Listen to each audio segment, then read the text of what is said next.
Assalamu alaikum wa rahmatullahi wa barakatuh. Ina muku fatan alkhairi da fatan kuna da lafiya. Insha Allahu wannan lecture ita ce ta farko da mu fara gabatarwa a cikin wannan shirin namu da zamu yi a kan Deriv. Da farkon farawa ina da mai gaya mana cewa akwai abubuwan da ya kamata a ce kun bukata kafin ka fara Deriv. Idan kuma mutum already ya riga ya sani shi kenan. Farko in so samu ne zaka nemi wannan Deriv ɗin nan.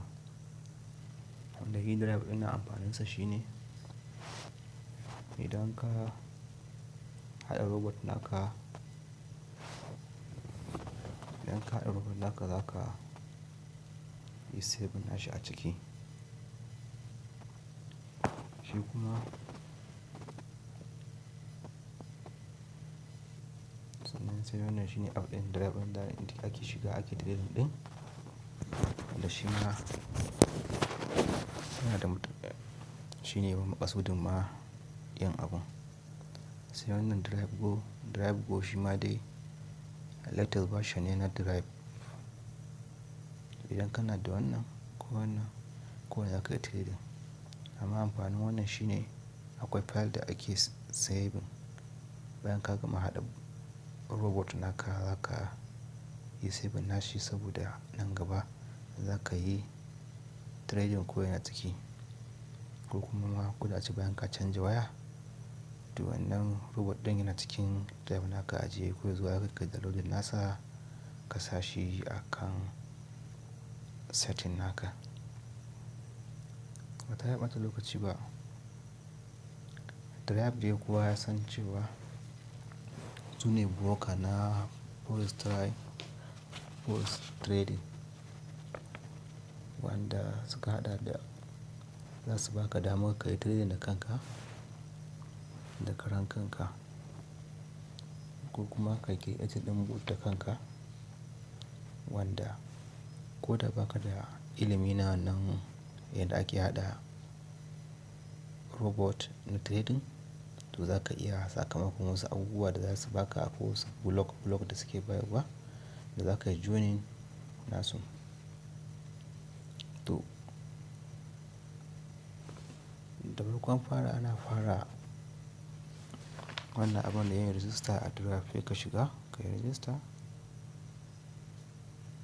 Gashi nan.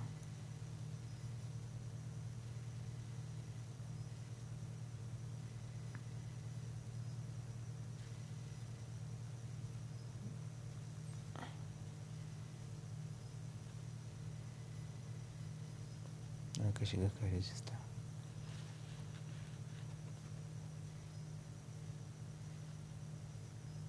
Ba network ya dawo.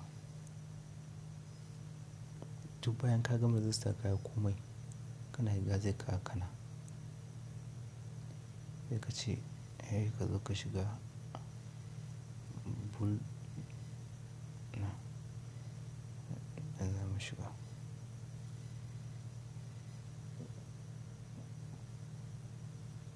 Yauwa to alhamdulillah.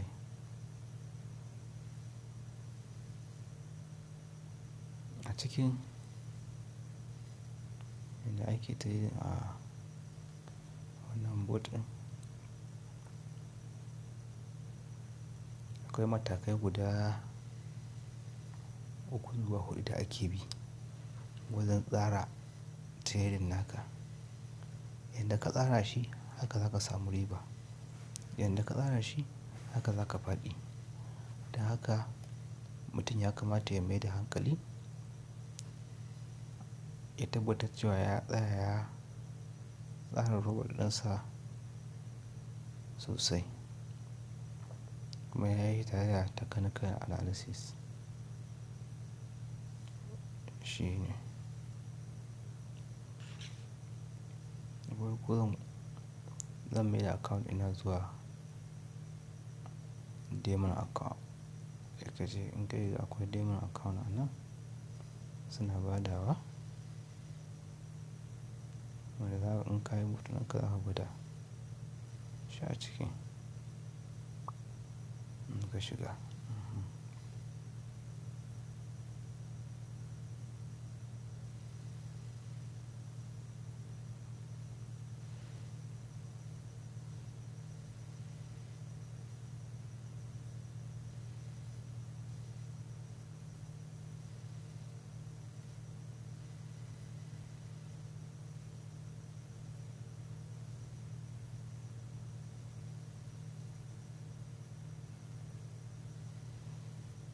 Akwai matsala ne.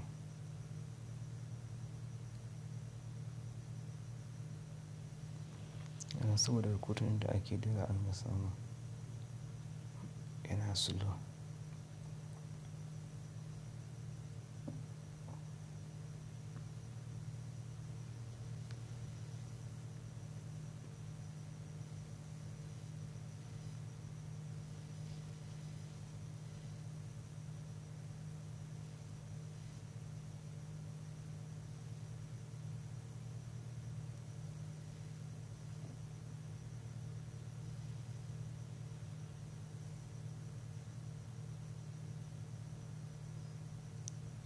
Network ɗin ne yake ɗaukewa gaskiya.